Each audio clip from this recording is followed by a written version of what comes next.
నమస్కారం ఘంటారావానికి స్వాగతం. ముందుగా ప్రధానాంశాలు. జూబ్లీ హిల్స్ లో రేపటితో ముగియనున్న ప్రచార హోరు. ఇంటింటికి తిరుగుతూ ఓట్లు అభ్యర్థిస్తున్న నేతలు.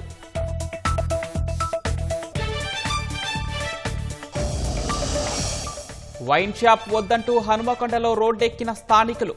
ఇళ్ల మధ్యలో పెట్టడంతో ఇబ్బందులు పడుతున్నామని ఆందోళన.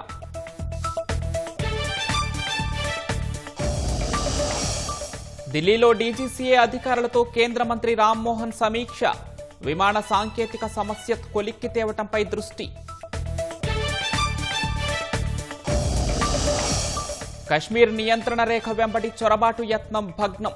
కుప్వాడ వద్ద ఎదురుకాల్పుల్లో 2 ఉగ్రవాదుల హతం.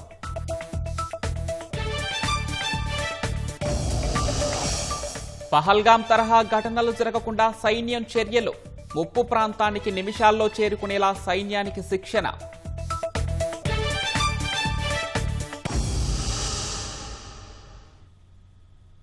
ఢిల్లీ విమానాశ్రయంలో సాంకేతిక సమస్యలపై విమానయాన శాఖ దృష్టి సారించింది. నిన్నటి నుంచి ఢిల్లీ ఏటీసీలో సాంకేతిక సమస్య వల్ల పలు విమానాలు రద్దవగా మరికొన్ని ఆలస్యంగా నడుస్తున్నాయి. ఈ ఉదయం హైదరాబాద్లోని శంషాబాద్ విమానాశ్రయంలో సేవలకు అంతరాయం కలగడంతో కేంద్ర మంత్రి Rammohan Naidu airport authority, DGCA, విమానాశ్రయ అధికారులతో సమీక్ష జరుపుతున్నారు. సాంకేతిక సమస్యలతో మాల్దీవులు పర్యటన రద్దు చేసుకున్న రామ్మోహన్ నాయుడు సాంకేతిక సమస్యలు అధిగమించేందుకు అన్ని అంశాలపై సమాలోచనలు చేస్తున్నారు. ప్రయాణికులకు ఇబ్బందులు కలగకుండా చూసేందుకు ప్రయత్నిస్తున్నట్లు విమానయాన శాఖ అధికారులు తెలిపారు. శంషాబాద్ విమానాశ్రయంలో ప్రయాణికులు ఆందోళన చేపట్టారు. శుక్రవారం రాత్రి సుమారు 12 గంటలకు హైదరాబాద్ నుంచి వియత్నాంలోని హోనోమ్కు వెళ్లాల్సిన వియత్నాం ఎయిర్లైన్స్లో సాంకేతిక సమస్య వచ్చింది. దీంతో దాదాపు 200 మంది ప్రయాణికులు రాత్రంతా ఎయిర్పోర్టులోనే పడిగాపులు కాస్తున్నారు. వెళ్లేందుకు ప్రత్యామ్నాయ మార్గాలు చూపమని అడగ్గా ఎయిర్లైన్స్ సిబ్బంది సరైన సమాధానం చెప్పడం లేదని ప్రయాణికులు ఆగ్రహం వ్యక్తం చేశారు. చిన్నారులతో సహా పలువురు ఆరోగ్యం బాగోలేదని వారు సైతం ఉన్నారని, దుప్పట్లు కూడా ఇవ్వకపోవడంతో రాత్రి నుంచి తీవ్ర అవస్థలు పడ్డామని ప్రయాణికులు ఆవేదన వ్యక్తం చేశారు.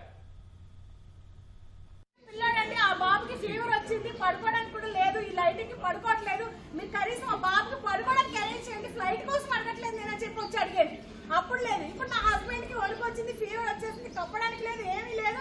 ఏం చేయాలి? కనీసం హాట్ వాటర్ కూడా దొరకట్లేదు. ఇక్కడ కొనుక్కోవాల్సి వస్తుంది ప్రతిదీ. ఇప్పుడు నాకు నా హస్బెండ్ కి తీసుకురావాలి, నా పిల్లలందరూ కలిసి తీసుకొచ్చి ఇద్దరిద్దరే వస్తారు కప్పుస్. వాళ్ళు ఏం చేస్తారు? రెండింటికి వచ్చి అడిగితే 3 అన్నారు, 3ంటికి వచ్చి అడిగితే 3:30 అన్నారు, 3:30కి వచ్చి అడిగితే ఒకటేసారి 4కి వచ్చి అడిగితే 6 అన్నారు. ఇప్పుడు 6:30 అయ్యింది. అసలు తీసుకెళ్తారా తీసుకెళ్లరా? ఆల్మోస్ట్ 2.7 lakhs పే చేసినాం. ప్లస్ ఫ్లైట్ టికెట్స్ ఒక 70,000, మొత్తం అరౌండ్ వీసాస్ అంతా కలిపి, హోటల్స్ అంతా కలిపి 3.5 lakhs అట్లా పే చేసినాం మేము. ఇప్పుడు వీళ్ళు ఫ్లైట్ లేదు, ఎప్పుడు స్టార్ట్ అవుతుందో తెలీదు అంటున్నారు. Indefinitely it is postponed/cancelled. And what they are saying is 8:15 ఇట్లా లైక్ నైట్ నుంచి 1 hour పోస్ట్పోన్ చేస్తూ ఆల్మోస్ట్ 8 hours పోస్ట్పోన్ చేసినారు. ఎట్ దిస్ పాయింట్ ఇప్పుడు what is your plan B అంటే 2 days తర్వాత ఉన్న ఫ్లైట్కి పంపిస్తాము, అకామిడేషన్ ఇస్తామంటున్నారు. వాళ్ళే అకామిడేషన్ ఇస్తామంటున్నారు, మళ్ళీ వాళ్ళే ఏ హోటల్లో ఇన్ని నెంబర్ ఆఫ్ రూమ్స్ ఖాళీగా లేవు అంటున్నారు. సో అది కూడా వాళ్ళు సరిగ్గా చెప్పడం లేదు. కాకినాడ జిల్లా కిర్లంపూడి మండలం సోమవారం వద్ద జాతీయ రహదారిపై కారు బీభత్సం సృష్టించింది. అదుపు తప్పి బస్సు కోసం ఎదురు చూస్తున్న వారిపై దూసుకు వెళ్లింది. ఘటనలో 3 వ్యక్తులు అక్కడికక్కడే చనిపోగా మరో 3 తీవ్రంగా గాయపడ్డారు. అన్నవరం నుంచి రాజమహేంద్రవరం వైపు వస్తున్న కారు టైరు పేలడంతో ఈ దుర్ఘటన జరిగినట్లు పోలీసులు చెబుతున్నారు. ప్రమాదంలో కొండబాబు, ఆనందరావు, కాకాడ రాజు దుర్మరణం చెందారు. ప్రమాదంలో గాయపడిన వారిని భద్రారావు, చైతన్య, ఫణిశ్రీగా గుర్తించారు. వారిని కాకినాడ జీజీహెచ్కి తరలించారు, చికిత్సను అందిస్తున్నారు. జగ్గంపేట ఎమ్మెల్యే జ్యోతుల నెహ్రూ హుటాహుటిన ప్రతిపాడు ఆసుపత్రికి వెళ్లారు. క్షతగాత్రులకు మెరుగైన వైద్య సేవలు అందించాలని వైద్యులకు సూచించారు. అనంతరం ఘటనా స్థలాన్ని నెహ్రూ పరిశీలించారు. కారు జగ్గంపేటకు చెందిన వేములకొండ జోగారావుకు చెందినట్లు గుర్తించారు.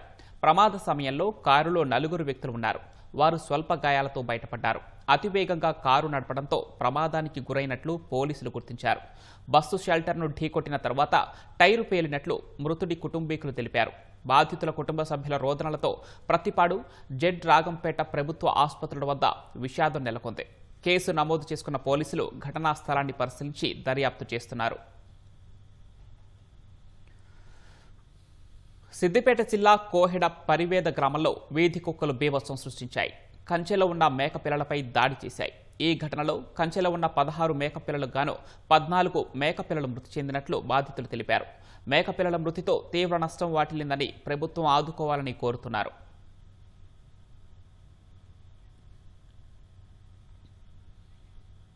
ముఖ్యమంత్రి పుట్టినరోజు సందర్భంగా పలుచోట్ల అభిమానులు సంబరాలు చేసుకుంటున్నారు. ప్రధానమంత్రి నరేంద్ర మోదీ ఎక్స్ వేదికగా శుభాకాంక్షలు తెలిపారు. ఆయురారోగ్యాలతో ఉండాలని ఆకాంక్షించారు. గాంధీ భవన్లో ముఖ్యమంత్రి 57వ పుట్టినరోజును పురస్కరించుకొని కాంగ్రెస్ శ్రేణులు కేక్ కట్ చేశారు. యాదగిరిగుట్ట ఆలయంలో సీఎం పేరున అర్చకులు ప్రత్యేక పూజ నిర్వహించారు. స్వామివారి తీర్థ ప్రసాదం ముఖ్యమంత్రి క్యాంపు కార్యాలయానికి పంపించారు. సంగారెడ్డి జిల్లా నారాయణఖేడ్కు చెందిన ప్రముఖ లీఫ్ ఆర్టిస్ట్ గుండు శివకుమార్ సీఎం పుట్టినరోజు పురస్కరించుకొని అరటి, రావి ఆకులపై రేవంత్ రెడ్డి చిత్రాలు గీసి అభిమానాన్ని చాటుకున్నారు.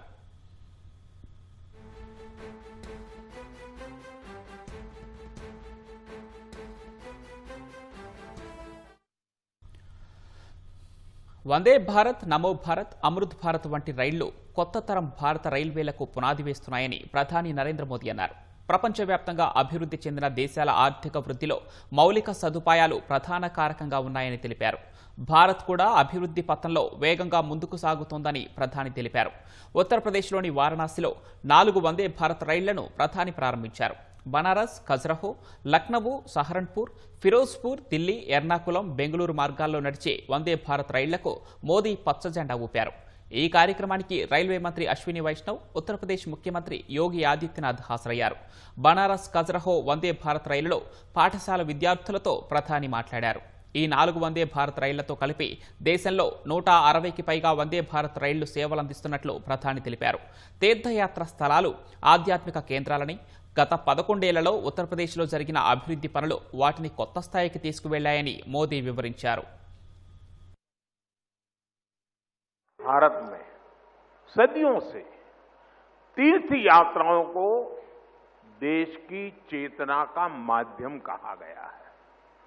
ये यात्राएं केवल देव दर्शन का मार्ग नहीं है, बल्कि भारत की आत्मा को जोड़ने वाली पवित्र परंपरा है. प्रयागराज, अयोध्या, हरिद्वार, चित्रकूट, कुरुक्षेत्र ऐसे अनगिनत तीर्थ क्षेत्र हमारी आध्यात्मिक धारा के केंद्र है. आज जब ये पावन धाम वंदे भारत के नेटवर्क से जुड़ रहे हैं तो एक तरह भारत की संस्कृति, आस्था और विकास की यात्रा को जोड़ने का भी काम हुआ है. జమ్మూ కాశ్మీర్లో జాతి వ్యతిరేక కార్యకలాపాలను అరికట్టడానికి పోలీసులు కుల్గాం, గాందేర్బల్ సహా 59 ప్రాంతాల్లో సోదాలు నిర్వహిస్తున్నారు. పలువురు అనుమానితులను అదుపులోకి తీసుకుని విచారణ చేస్తున్నారు. బ్యాంకు లావాదేవీలు, గుర్తింపు కార్డులను క్షుణ్ణంగా పరిశీలిస్తున్నారు. మరోవైపు కశ్మీర్లోని వివిధ జైళ్లలో కౌంటర్ ఇంటెలిజెన్స్ కశ్మీర్ సోదాలు నిర్వహిస్తోంది. జమ్మూ కాశ్మీర్లో నియంత్రణ రేఖ వెంబడి ఇటీవల చొరబాటు ప్రయత్నాలు పెరిగిన నేపథ్యంలో పోలీసులు తనిఖీలు నిర్వహిస్తున్నట్లు తెలుస్తోంది.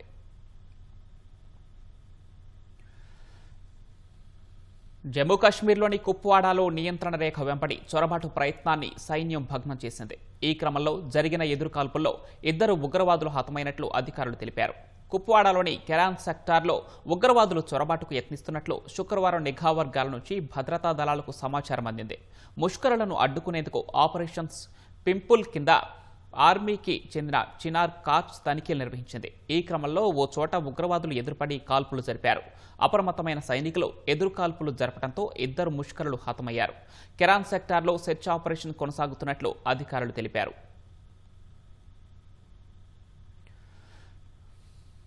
మహారాష్ట్ర ఉప ముఖ్యమంత్రి అజిత్ పవార్ కుమారుడు పార్థ్ పవార్తో సంబంధం ఉన్న సంస్థకు 1,800 కోట్ల విలువ చేసే భూమిని 300 కోట్లకే కేటాయించిన ఉదంతం కొత్త మలుపు తిరిగింది. ఈ భూ కేటాయింపును రద్దు చేస్తున్నట్లు అజిత్ పవార్ ప్రకటించారు. ఈ వ్యవహారంపై విచారణ పారదర్శకంగా జరగాలని డిమాండ్ చేశారు. ప్రభుత్వం భూ కేటాయింపుపై ఏర్పాటు చేసిన విచారణ కమిటీ నెల రోజుల్లో నివేదిక సమర్పిస్తుందన్నారు. పూణేలో అమేడియా ఎంటర్ప్రైజెస్కు కేటాయించిన భూమి ప్రభుత్వానిదన్న విషయం తన కుమారుడికి తెలియదని అజిత్ పవార్ తెలిపారు. మరోవైపు ఈ ఉదంతంపై రాహుల్ గాంధీ, ప్రముఖ సామాజిక కార్యకర్త అన్నా హజారే ఫడ్నవీస్ సర్కార్పై విమర్శలు చేశారు. దళితుల కోసం కేటాయించిన భూమిని లూటీ చేసేందుకు అజిత్ పవార్ కుమారుడు యత్నించారని రాహుల్ గాంధీ ఆరోపించారు. భూ విక్రయంలో భాగంగా స్టాంప్ డ్యూటీని కూడా రద్దు చేశారని ఎక్స్లో పోస్ట్ చేశారు. మంత్రి కుమారుడు అక్రమాలకు పాల్పడితే అందుకు ఆయనే బాధ్యత వహించాలని అన్నా హజారే డిమాండ్ చేశారు. అటు భూ విక్రయానికి సంబంధించిన సేల్ డీడ్ సహా ఇతర పత్రాలను పోలీసులు సీజ్ చేశారు. బీఆర్ఎస్ కార్యాలయంలో మాజీ మంత్రి జగదీష్ రెడ్డి మీడియాతో మాట్లాడుతున్నారు. ప్రత్యక్ష ప్రసారం ద్వారా చూద్దాం. ఆదాయం అభివృద్ధి చేసినాం మేము, నవ్వుకుంటారు చూసేవాళ్ళు. కేసీఆర్ 60,000 కోట్ల ఆదాయాన్ని తెలంగాణ రాష్ట్రానికి అక్కడి నుంచి తీసుకొస్తే 2.5 లక్షల వరకు తీసుకొస్తే నీ మూర్ఖత్వం వల్ల, నీ అజ్ఞానం వల్ల, నీ ధనాశ వల్ల రాష్ట్ర ప్రభుత్వం రావాల్సిన 30,000 కోట్ల ఆదాయం తగ్గింది ఇప్పటివరకు. కేసీఆర్ పెంచుకుంటూ పోతే నువ్వు నాశనం చేసుకుంటూ వస్తున్నావు, తుంచుకుంటూ వస్తున్నావు.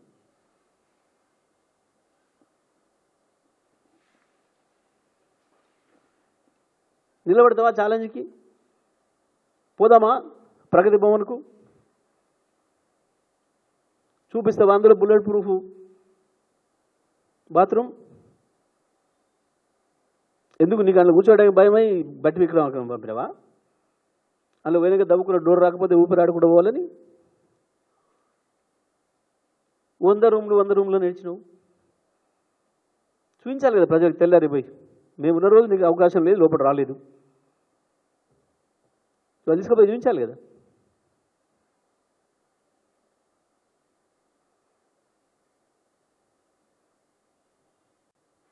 మెట్రో మేము వచ్చిన తర్వాత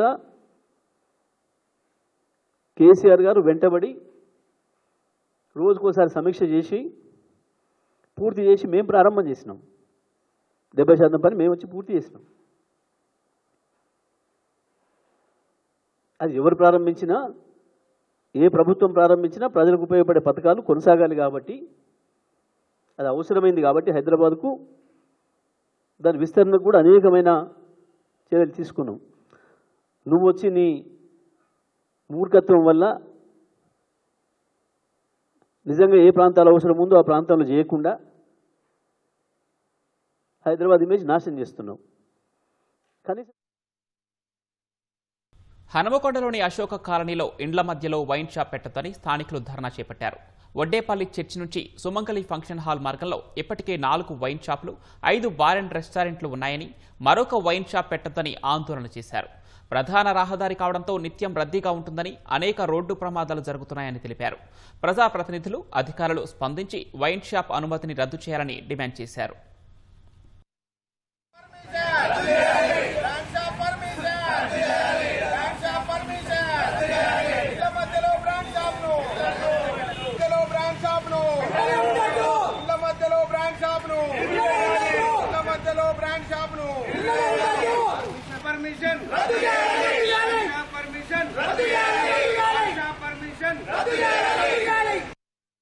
కాలనీలో ఆనుకొని మా రెసిడెన్స్ ఆనుకొని వైన్ షాప్ పెడుతున్నామని తెలిసింది.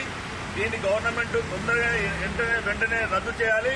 మాకు ఇప్పటికే ఇటు పక్క వైన్ షాపులు ఉన్నాయి, బార్లు ఉన్నాయి, చాలా ఇబ్బంది పడుతున్నాము. ఈ రోడ్డు చాలా బిజీగా ఉంటుంది.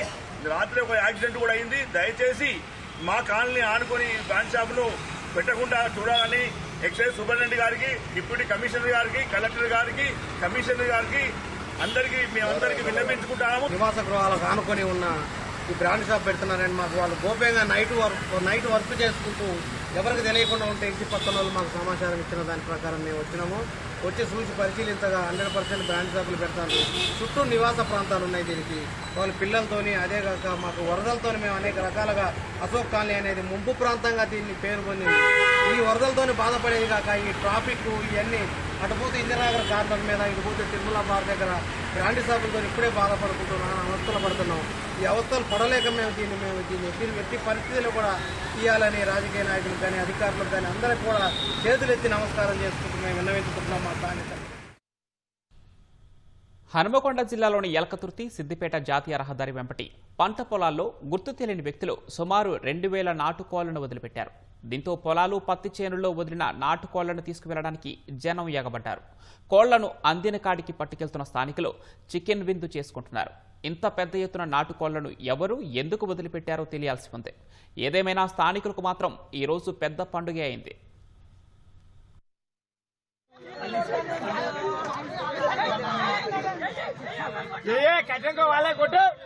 ఒక 150 కోళ్ళ దాకా ఉన్నాయి. బాగానే ఇస్తుంది. వాళ్ళు ఎవరో ఇచ్చిపెట్టిపోయేలా ఏందో తెలియదు, కానీ అయితే దొరికేదేదో కోళ్ళ వనంలో ఎంత ఆడుకుంటే దొరుకుతారు చేళ్ళల్లో. సికింద్రాబాద్ రైళ్లలో దోపిడీలకు పాల్పడుతున్న కరడు కట్టిన దొంగను రైల్వే పోలీసులు అరెస్ట్ చేశారు. థానేదర్ సింగ్ 2007 నుంచి రైళ్లలో దోపిడీలు చేస్తున్నట్లు తెలిపారు. అతని నుంచి 10 లక్షల రూపాయల విలువైన బంగారం స్వాధీనం చేసుకున్నారు. థానేదర్ సింగ్ పై గతంలో 62 కేసులున్నాయి. దోపిడీ చేసిన సొమ్ముతో క్రికెట్ బెట్టింగ్లకు పాల్పడుతున్నట్లు తెలిపారు. అసలు ఈ కేసులో ఏం జరిగిందో రైల్వే ఎస్పీ చందన దీప్తితో ఈటీవీ ప్రతినిధి ముఖాముఖి. రైళ్ల ప్రయాణికులను టార్గెట్ చేసుకుంటూ దొంగతనాలకు చోరీలకు పాల్పడుతున్న కరడుగట్టిన నేరస్తుని రైల్వే పోలీసులు అరెస్ట్ చేయడం జరిగింది. అసలు అతనికి సంబంధించి కూడా అంటే నేర చరిత్ర కూడా గతంలో అనేక కేసులు కూడా నమోదు అయినట్లు కూడా పోలీసులు అయితే చెప్తారు. ప్రస్తుతం అన్ని విషయాలు మనతో మాట్లాడడానికి రైల్వే ఎస్పీ చంద్రదీప్ గారు ఉన్నారు. వారిని అడిగి మనం తెలుసుకుందాం. మేడం, కరడుగట్టిన నేరస్తులు అంటున్నారు, గతంలో అనేక కేసులు కూడా నమోదు కావడం జరిగింది. ఈ తాజాగా జరిగిన పట్టుబడిన కేసులు అసలు ఏం జరిగింది madam? See, one of the cases we have mentioned in the press note, but ఇతను జైలు నుంచి బయటికి మార్చ్లో వచ్చాడు, మార్చ్ 2025లో. అప్పటి నుంచి ఇప్పటి వరకు నిర్ధారణ జరిగింది 14 కేసెస్ చేసినట్టు, అంటే 14 అఫెన్సెస్ చేసినట్లు. ఇంకా కూడా ఎక్కువ అఫెన్సెస్ చేశాడు. అవి పోలీస్ కస్టడీలో ఫర్దర్గా మనం తెలుసుకోవడం జరుగుతుంది. బట్ ఒక కేసు ఏదైతే మేము మెన్షన్ చేసామో అది వికారాబాద్లో ఒక లేడీ నుంచి తను మొబైల్ ఫోన్ అండ్ క్యాష్ లాక్కున్నప్పుడు వాళ్ళ హస్బెండ్ రెసిస్ట్ చేయబోతే అతన్ని తీసుకొని కట్ చేశాడు. కట్ చేసినప్పుడు that incision injury is very big. Left right చేయంతా కూడా బాగా లోపలికి లోతుగా కట్ అయిపోయింది. సో అతను కొంచెం వెనక్కి తగ్గిన తర్వాత ఇతను ఎస్కేప్ అయ్యాడు. సో ద ఇష్యూ ఈజ్ ఇతను బ్లేడ్ వాడా, ఎంత పొడిచాడా, అవన్నిటికంటే కూడా ఫియర్ ప్యానిక్ ఇతను ఎంత కాస్ట్ చేశాడు ప్యాసింజర్స్లో అనేసి. సో ప్యాసింజర్స్ చాలా భయపడడం జరిగింది. నైట్ టైము వీళ్ళు కొన్ని వాల్యుబుల్స్ ఉన్నా కూడా తీసుకెళ్తున్నప్పుడు ఇలాంటి సంఘటనలు జరుగుతున్నాయి అని తెలిసినప్పుడు వాళ్ళు చాలా చాలా భయభ్రాంతులకు గురవుతారు. సో ఇదంతా దృష్టిలో పెట్టుకుని మేము స్పెషల్ టీం ఫామ్ చేసి ఇతను ఎట్లైనా పట్టుకోవాలని చెప్పి పట్టుకోవడం జరిగింది. మొత్తం ఎన్ని కేసులు నమోదు కావడం జరిగింది? మన రాష్ట్రంలో కాకుండా ఇతర రాష్ట్రాల్లో కూడా ఇతనిపై కేసులు నడుతుంది. మొత్తం దానికి సంబంధించి వివరాలు ఏమన్నా ఉన్నాయి? మహారాష్ట్ర, కర్ణాటక, తెలంగాణ ఈ రాష్ట్రాల్లో 62 కేసెస్ ఆల్రెడీ ఉన్నాయి. అండ్ ఇప్పుడు 14 కేసెస్ రిజిస్టర్ చేశాం ఈ 7 నెలల్లో. ఇంకా కూడా ఫర్దర్ చేస్తాం. So 76 in all at the moment ఉన్నాయి కేసెస్ ఇతని మీద. చోరీ చేసిన అమౌంట్కి సంబంధించి ఇతను మళ్ళీ ఏ విధంగా దాన్ని వినియోగించేవాడు, బెట్టింగ్లకు సంబంధించి కానీ తర్వాత ఇతర చెడు వాసనలకు కూడా ఇప్పుడు పోయించినట్లు తెలుస్తుంది. దానికి సంబంధించి ఏముంటాయి? ఇతనికి పార్ట్నర్స్ ఉన్నారండి. వాళ్ళు ఏంటంటే వాళ్ళు బూటీలో కొంతవరకు తీసుకొని వీడికి లాజిస్టికల్ సపోర్ట్ ఇస్తుంటారు. స్టోలెన్ ప్రాపర్టీ ద్వారా వచ్చిన డబ్బుల్ని ఇతను క్రికెట్ బెట్టింగ్లో వాడుతున్నాడని తెలుస్తుంది. క్రికెట్ బెట్టింగ్లో ఇతనికి సహాయం చేసినటువంటి బుకీ ఎవరైతే ఉన్నాడో అతను కూడా మనం కేసులో బుక్ చేసాం. So for example to give just an idea, last 3 monthsలో ఒక 20 lakhs ఇతను క్రికెట్ బెట్టింగ్లో పెట్టడం జరిగింది. Some times he gets profit also, but most of the times he is addicted to cricket betting and he's like, అతనికి ఇంకా అసలు క్లియర్గా ప్లేయర్స్, గేమ్స్ దాని గురించి కూడా అంత తెలియదు. కాకపోతే it is the addiction. So he has, taken this. He has stolen the property and he has spent it in cricket betting. Yeah. మొత్తం చోరీలు పాల్పడటం కేవలం ఒక్కరి వల్ల కాదు, అది గ్యాంగ్ని ఏర్పాటు చేసి తుపాకీ కూడా కొనుగోలు చేసినట్టు తెలుస్తుంది. అతనికి సంబంధించి ఎట్లా ఉన్నాయి? ఇతను తుపాకీ కొనుగోలు చేసి ఇట్లా ప్యాసింజర్స్ని భయపెట్టి రాబరీ చేయడానికి ప్రయత్నించి కేసు అయిన దాఖలాలు కూడా ఉన్నాయి. That information also weave given in the press note. Also అదే కాకుండా పోలీస్ కస్టడీలోంచి కూడా ఒకసారి పారిపోయి ఆ సందర్భంలో unfortunately some of our police personnel were suspended also, and jail నుంచి కూడా పారిపోయాడు. So he is notorious. So nabbing him is also not easy, like because he's always having weapons on him and we don't know where he's staying, but tactfully our people have done a very good job. But we won't be happy with just this. We will also try to keep him in the jail for a really long time till we are sure that itlanti offenses malla jaragavu ani maaku clarity vachenta varaku we will try to serve him justice in our own. Railway ప్రయాణికులకు సంబంధించి భద్రతా పరంగా railway పోలీసులు ఏం చెప్తారు? ఎందుకంటే ఒక ప్రాంతం నుంచి ఇంకో ప్రాంతానికి వెళ్తుంటారు, ఇటు రైల్వే పోలీసులకు ప్రతి చోట కూడా ఉంటారు కాబట్టి వాళ్ళకి సూచనలు ఏ విధంగా ఇవ్వబోతున్నారు? ఇలాంటి నేరస్తులని ఎలా కఠినంగా చర్యలు తీసుకునే అవకాశం? ఇలాంటి నేరస్తుల్ని మనము చర్యలు అంటే this is the only way. We have to catch them and put them through the criminal justice system where they will get maximum punishment for their crimes. Passengers safety పరంగా చూసుకున్నట్లయితే ప్యాసింజర్స్ తీసుకోవాల్సిన జాగ్రత్తలు ఉంటాయి.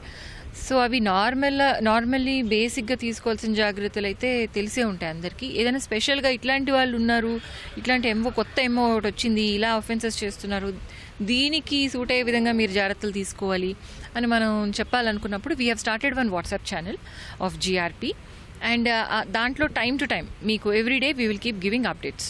ఇట్లా ఈ జాగ్రత్తలు తీసుకోండి. చాలామంది ప్రయాణికులు ఉంటారు రైల్వేస్లో ప్రయాణించేవారు. సో అది చూస్తే మీకు ఇట్స్ గుడ్ యాక్చువల్లీ. అందరూ దానికి సబ్స్క్రైబ్ చేసుకున్న చేయకపోయినా మీడియా వారు సబ్స్క్రైబ్ చేస్తే then you can also tell the public so that it will be useful for them. మొత్తం మీద రైల్వే పోలీసులకు సంబంధించి కూడా భద్రత పరంగా అన్ని చర్యలు తీసుకోబోతున్నాము. అయితే కరడుగట్టిన నేరస్తులు కానీ ఎవరైనా చోరీలకు పాల్పడినట్లయితే ప్రత్యేకంగా నిఘా ఉంచి వారిని కూడా పట్టుకునేందుకు కూడా ప్రత్యేక బృందాలను ఏర్పాటు చేసి ఖచ్చితంగా వాళ్ళని అదుపులో తీసుకున్న తర్వాత అరెస్ట్ చేసి జైలుకి అయితే పంపిస్తామని చెప్పి కూడా రైల్వే పోలీసులు అయితే చెప్తున్నారు. వీడియో జర్నలిస్ట్ నవీన్తో రమేష్, ఈటీవీ, హైదరాబాద్. హైదరాబాద్లోని Indian National Centre for Ocean Information Services ఆధ్వర్యంలో ఇండియన్ జియో సైన్సెస్ అసోసియేషన్ల సమైక్య త్రైమాసిక సమావేశం జరుగుతోంది.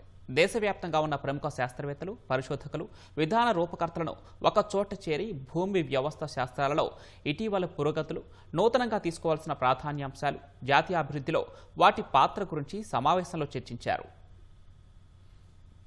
భూగర్భ శాస్త్రం ప్రస్తుత పరిస్థితి, భవిష్యత్ అవసరాలు, అభివృద్ధి, అందుకు జియాలజీ ఆవశ్యకత అనే అంశాలను గుర్తించేందుకు దేశవ్యాప్తంగా ఉన్న జియో సైన్సెస్ అసోసియేషన్లోని సంస్థలు ఇందులో పాల్గొన్నాయి. దాదాపు 250 మంది శాస్త్రవేత్తలు సైతం ఈ సమావేశంలో పాల్గొని తమ ఆలోచనల్ని పంచుకోవడమే కాకుండా పలు అంశాలపై సెమినార్లు ఇచ్చారు.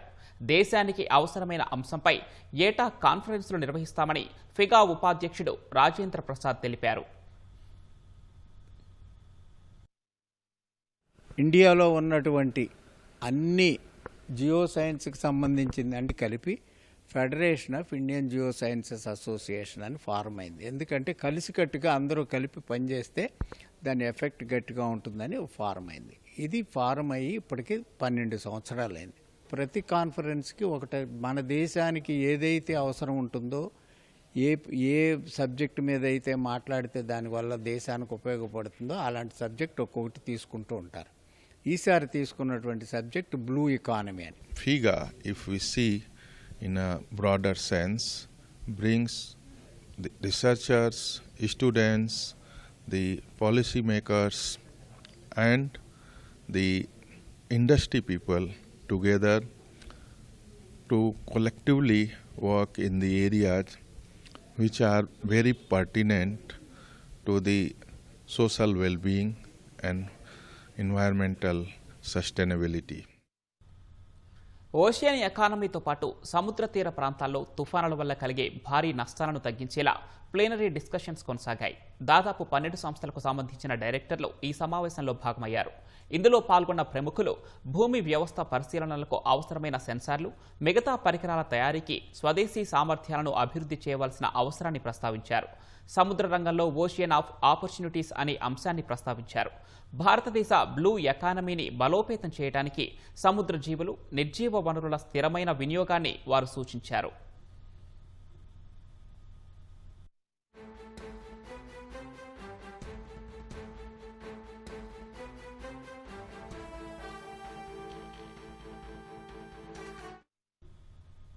ఆయా సంస్థలకు సంబంధించిన స్టాళ్లు, ఆయా సమస్యలకు వారు సూచిస్తున్న పరిష్కారాన్ని ప్రదర్శించే విధంగా ఎక్స్పో సైతం నిర్వహించారు. ఈ క్రమంలోనే NGRI, ఇన్కాయిస్ వంటి సంస్థలు తమ ప్రొడక్ట్లను ప్రదర్శించడమే కాకుండా తమ సంస్థల పనితీరును వివరించాయి. బేసిక్గా ఇప్పుడు మేము అప్రోచ్ అవుతున్న మెథడాలజీ ఏంటంటే శాటిలైట్ అంటే ఉపగ్రహ ఛాయాచిత్రాన్ని యూజ్ చేసుకుంటూ పర్టికులర్గా ఏ రివర్ బేసిన్లో ఎంతవరకు వర్షపాతం పడుతుంది, ఆ వర్షపాతము అక్కడ ఆ నేలతో ఎలా రియాక్ట్ అవుతుంది, ఆ నేలలో రియాక్ట్ అయిన తర్వాత అక్కడ కరువుగా ఎలా మారుతుంది అని ఒక కాన్సెప్ట్ చెప్తున్నాం. ఈ హైడ్రోకార్బన్ ఎక్స్ప్లోరేషన్ వల్లే ఫ్యూచర్లో మనకి ఆయిల్, గ్యాస్ అనేవి ఎక్కడెక్కడ దొరుకుతాయని మనం తెలుసుకోగలం. అండ్ డిఫరెంట్ సైస్మోలాజికల్ స్టడీస్ కోసం కూడా ఈ సర్వేస్ అనేవి యూజ్ అవుతాయి. గురువారం నుంచి ప్రారంభమైన ఈ సమావేశాలు నేటితో ముగియనున్నాయి. 3 రోజుల పాటు జరిగిన సమావేశాల్లో కీలక సూచనల్ని రికార్డు చేయడమే కాకుండా వాటిని కేంద్రం దృష్టికి తీసుకువెళ్లేలా federation of Indian geosciences associations కృషి చేస్తుందని తెలిపారు.